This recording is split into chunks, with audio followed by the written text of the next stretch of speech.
Hey there, I'm Jackie Ferris. On this week's show, we check out Tilton Mansion, where they've been doing a little something special during quarantine. We've all had a hobby, but you're going to want to check this one out. Grab your gardening shears. This 302 is going to grow on you.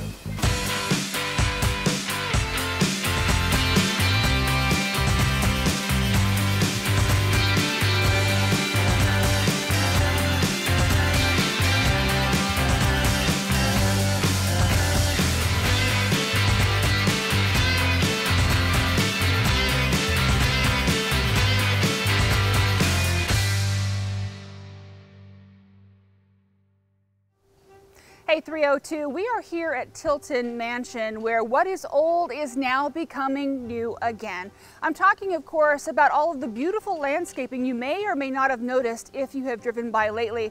We're joined by Chad Nelson. He is a landscape architect and a horticulturalist, and you're basically the imagination behind what's going on here. Thanks for joining us. Thanks so much for coming and checking us out. Well, I wanted to talk a little bit about the history first. For people who don't really know who Dr. James Tilton was, kind of give us a little overview, kind of like a preview to what we're going to see. Oh yeah. Well, one of the things that I love about this property, Tilton Mansion, it has this whole cast of characters who are very interesting. The one we often think of first is Dr. James Tilton, because he was such a trailblazer. He was America's first Army Surgeon General. He was the first person to grow tomatoes in the state of Delaware that we know about. And he really was a leader with some of our founding fathers, Thomas Jefferson and George Washington, regularly counted on him to help implement their goals. Now, there used to be, when he lived here, there used to be gardens, and he was really into horticulture. However, in recent years, there were plants, but there wasn't necessarily a theme. You guys decided, hey, we want to be on the garden tour. We want to bring back some of the history, you know, that was here back in the day. So talk to me a little bit about that process. Yeah, so one thing here is, in the decade that I've known this property, one of the things I admire most are the incredible trees. We have some great willow oaks, bur oaks, and ginkgo trees. Some of them are native trees. Some of them really reflect Dr. Tilton's love of horticulture, the fact he would have been getting plants from friends around the world and trying them out here. The interesting thing is, while we know from his records some of the things he was growing here, we don't have detailed plans. And so it's not like we could attempt a full restoration of the gardens. Instead, we wanted to honor kind of the arc of history here. We know Dr. Tilton's very important, but then about 50 years after he lived here, the Howlands created the kind of magnificent Victorian mansion, which is what we see on the outside today.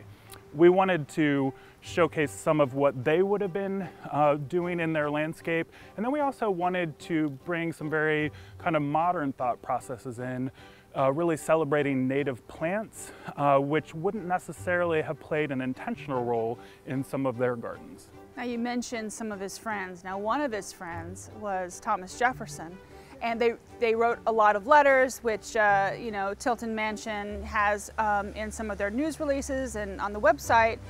But there's a garden that's dedicated to Jefferson, right? That's exactly right. So here, close to the carriage house, we've tried to build on the existing gardens and add in some plants that will remind us of this correspondence, sometimes professional, sometimes kind of personal and horticultural. We've included plants like twin leaf, which is a plant, its botanical name in Latin is named Jeffersonia diphylla. And that was an honor that happened in Thomas Jefferson's lifetime because people wanted to recognize his interest in botany. We also have some great coral bells here, and we in particular added one that's the cultivar Paris, in part because that reminds us of the fact that Thomas Jefferson was really inspired during the time he lived in Paris, serving as our country's minister to France. In fact, it inspired him so much when he returned home, he partially demolished the house he already had to incorporate a dome and other ideas he saw in his time in Paris. So as we take a step to the side, we have the native plant garden. Tell me about that. Yeah, so There are trees on the property that are native, including the very beautiful flowering dogwood, arguably one of our most ornamental small flowering trees. We wanted to use that to help remind us that the gardens are not here just for our enjoyment, but also for other creatures. And one thing that I've learned in the process of being here this summer, I've done some workshops with the Delaware Nature Society, and butterflies actually love hilltop locations. And many people are surprised to find out that the Tilton Mansion is one of the highest points in the city of Wilmington. For that reason, butterflies love to congregate here. So we've added some plants like thoroughwort and turtlehead that support butterflies both with their nectar and also some plants that they'll eat and lay their eggs on so that we can support their full life cycle. So it's kind of like a small ecosystem with a little bit of history. And it would be an ecosystem whether or not we were acknowledging it, but here we're trying to steer it in a direction that we think will support regional biodiversity.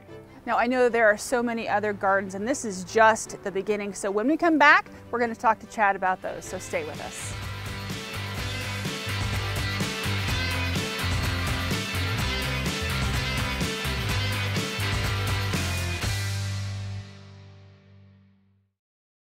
Hi, I'm Brenton Braun from the Reed House and Gardens. We have all the most gorgeous photographs here on the 302. Welcome back. We're around the backside of Tilton Mansion and we're talking right now with Chad about the kitchen garden. What is a kitchen garden? So Dr. Tilton would have grown herbs, and an herb, we think of culinary herbs as things you cook with, but an herb is really any plant that has a practical purpose. So it could be medicinal, or it could be something you eat. And you know, a lot of places are really focusing on farm to table, and the University and Whist Club here at the Tilton Mansion for sure loves the idea of locally grown food. So one of the things we started talking about this spring was parking lot to table. So we decided to take a kind of underutilized planting bed in our parking area, and we turned it into an herb garden where we're growing things we can cook with, like sage, rosemary, parsley, and then also some more aromatic herbs, things like the lavender and the catmint, which have beautiful flowers and fragrance. Now you have some tomatoes in here. Tell me a little bit more about Dr. Tilton and tomatoes. That's right. So if you read the history of tomatoes, it's an actual book, it tells us that Dr. Tilton was the first person known to have grown tomatoes here in Delaware. So that gives us the indication that for sure he was growing things to be able to provide for himself. We also know that he made his own clothes, so it's possible he would have been using some fibers for that. So as far as the tomatoes, are they the same type of tomatoes? I mean, do we know what type? So we have grown some heirloom tomatoes here. We do not know specifically which types he was growing. So for our purposes in being able to delight people in our dining room, we have some cherry tomatoes in different colors, which have different flavors, and then also some of the nice big beef steaks, which are so juicy and delicious and great in gazpacho. Now I know I've been here a couple of times for various events, and there's always just an amazing meal that they serve. And so a lot of the spices, the herbs and things come from this garden. That is exactly what we're going to do. So it's funny, when I brought in the rosemary this spring, someone was like, wow, that's a lot of rosemary. But of course, if you're going to start to use it and send it out on 30 dinners, you can't cut up your whole plant. You need to have some sort of as a background supply. So you have to be very careful, I would imagine, the way you cut it. You can't just go and pull, pull, pull. You got to like clip here, clip there. That's exactly right. It's a little bit like Edward Scissorhands, you know, trying to shape it, maybe not so much for how it looks, but with the idea that we want to be able to sustainably harvest things like our rosemary. Now, what's the connection with Dr. Tilton and peach trees? So he had a peach tree orchard. It was where a reservoir is located today. So his property was about 26 acres, about 4 times as large as what we still have here today. He not only grew peaches, but he was concerned, he was seeing some impacts of a disease known as peach yellows. And so he was working on ways to alleviate that disease. So it's a lot of history. And you've honored that with 2 peach trees? That's right. We've restarted an orchard here. So as far as we know, it may be the first time in nearly 2 centuries that peaches have been grown here. We've got 2 small ones this year, and we're looking for places we can add extra peach trees. So, you know, while you're doing this process and adding plants, I mean, there's a lot of maintenance to the peach trees, to the herbs, to the flowers. They all need a different kind of TLC. Talk to me about the coordinated effort that must go into, you know, keeping this vibrant, you know, area alive. Well, so the club members initially came in and supported this project. People have sponsored different areas. When we made a plan about what plants we were going to introduce to add more interest to the gardens, we had volunteers come in and help us with that planting. I am currently spending about 20 to 25 hours a week where I come in and I do what needs to be done. Now, when the time comes where I can really get back out on the road and start showing people different parts of the world again, that's when we'll have to figure out what our resources are to be able to have that TLC, as you mentioned, to be able to keep things the way we want them. There are little plaques as you go from one area to another of people who have sponsored the area in question. But if somebody wants to do something like that, wants to help, you know, plant a piece of history, how do they do that? They should definitely reach out to Stacy Inglis. She's our marketing director, and she's the one who really masterminded this multi-year project. So the people who have sponsored the different areas, they've committed to help us over a series of years.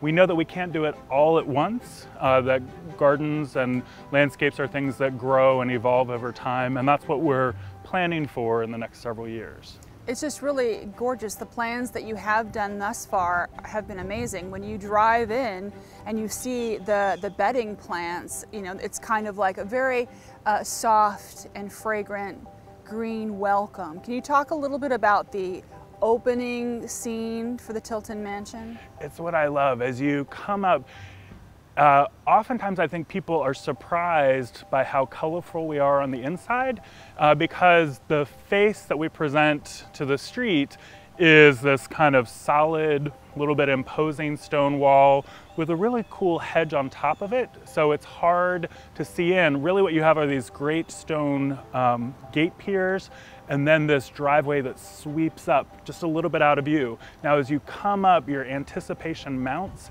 and you can see first the stone tower that's right over the front door, and then we've laid out like a welcome mat, this beautiful Victorian carpet bedding that really is intended to be showy and colorful in as many seasons as possible. It certainly is gorgeous. Chad, thank you very much. We'll be right back.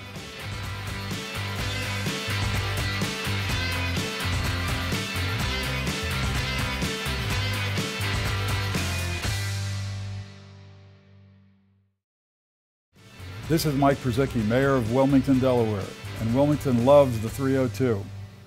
Welcome back. We're at Tilton Mansion out in the gardens talking about all of the changes that are happening. Now, Chad, we've been talking this entire time about the various gardens, but this one is the showstopper. This is the Victorian garden.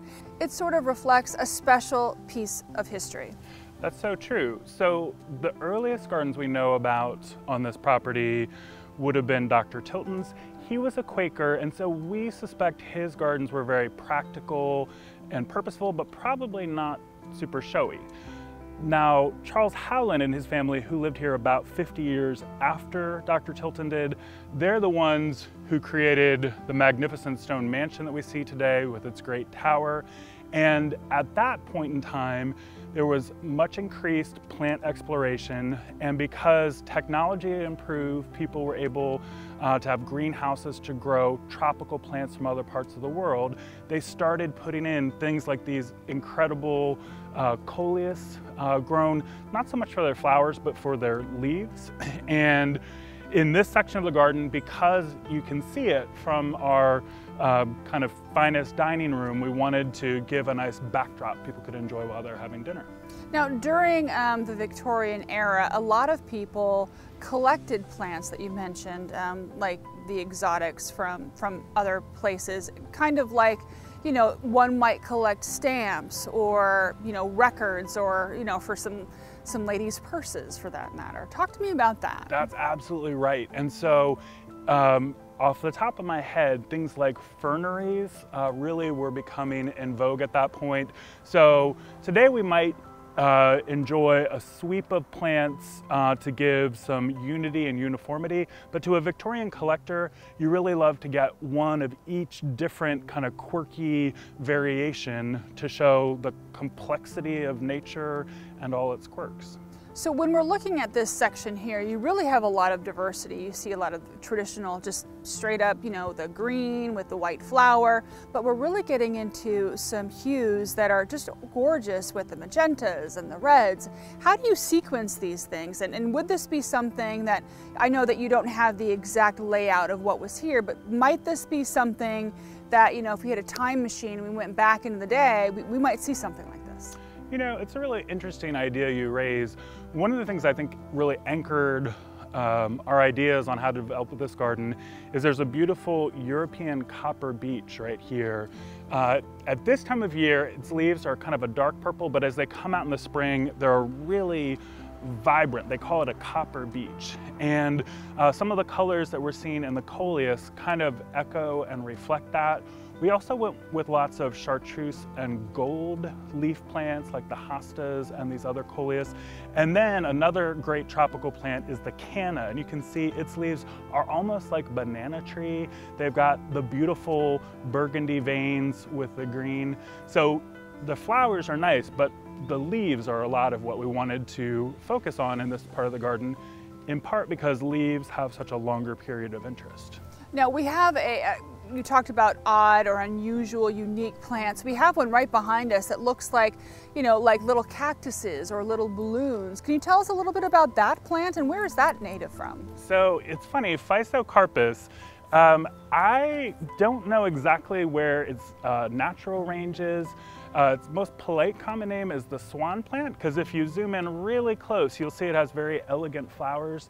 What you're noticing most conspicuously are the seed pods, which swell up. It's a close relative of milkweed, so its seeds are inside, and when it dries up, these can be carried by the wind. Butterflies love this plant.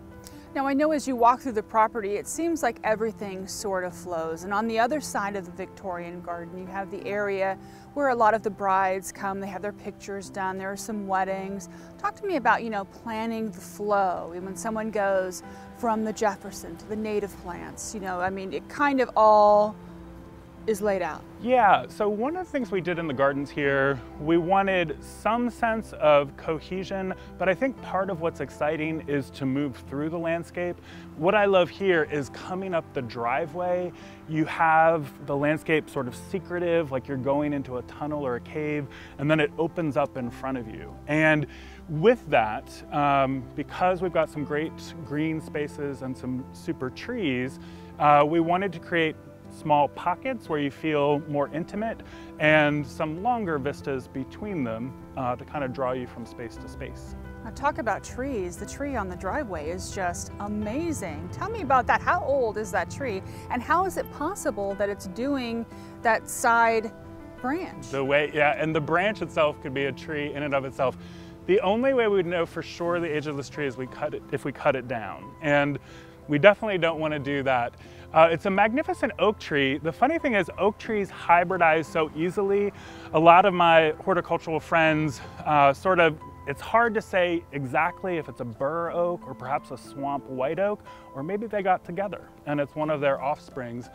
One of my most exciting times this spring is when we climbed up on top of the tower to watch the blue angels go over. And then we did that, I looked over and I saw a huge red-headed woodpecker. So not only does it provide great shade, but that tree is supporting so many birds and insects that are part of what helped keep this garden alive. Definitely. So I know that we've been talking a lot about the Tilton gardens and everything, but I want to give folks a little feel about who you are. I mean, not only are you the creator, the visionary of what's happening here for all of us to enjoy, but you have kind of, I don't know if it's your main business, but giving tours, garden tours all around the world. What's that like? I do love that. So my background is as a horticulturalist and a landscape architect, and I feel very fortunate that now for 5 years I've worked as a tour manager for Colette. To be truthful, not all of my tours are exclusively garden tours, but as guests who come on tour with me know, it's hard to have me not talk about plants when we're going through Scotland or New Zealand, places that have really incredible and different flora. And to me, that's something that really can tell you something about different parts of the world, is what grows there, how does that sort of form the background and create sustenance for the people who live in different parts of the world. I can imagine with every tour, every new place that you visit, you get a new idea, you see a new plant, and you kind of incorporate it in what you do every day. It's true, and you know what, I was just reflecting on the fact, the last tour I did before having to stay home this summer, which allowed me the opportunity to spend the time in the gardens here, was in New Zealand. And I was reflecting on the fact that the gardens here, while not as grand in scale, remind me of Larnac Castle, which is a really beautiful mansion. Interestingly, not a true castle in the sense of sort of a military site, but really a kind of villa or a getaway space that has a beautiful stone tower, incredible prospects, and then these wonderful gardens to explore outside. So if someone sees this and they're in Wilmington and they want to come check it out, can they just come up or do they have to call? What happens? So we actually totally invite people to come for our garden tours. We typically schedule them on Wednesdays, but we could arrange them with advance notice. And part of what we try and do is give time to see the different parts of the garden, and then we treat you to one of the highlights of the mansion is the fact that it's home to the University and Whist Club. And so we love to have a garden-inspired lunch, often with produce that comes from the gardens. All right, Chad, thank you so much for sharing this afternoon with us. Oh, my pleasure. Thank you so much for coming. We'll be right back.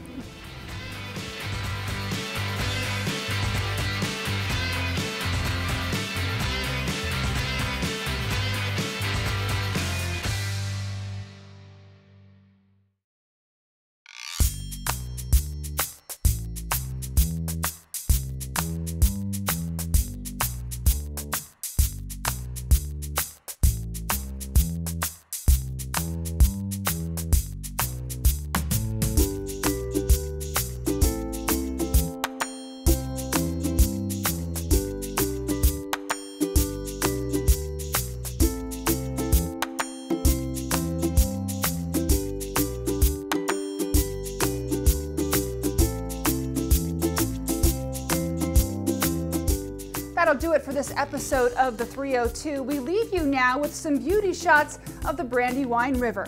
Until next time, we'll see you on the 302.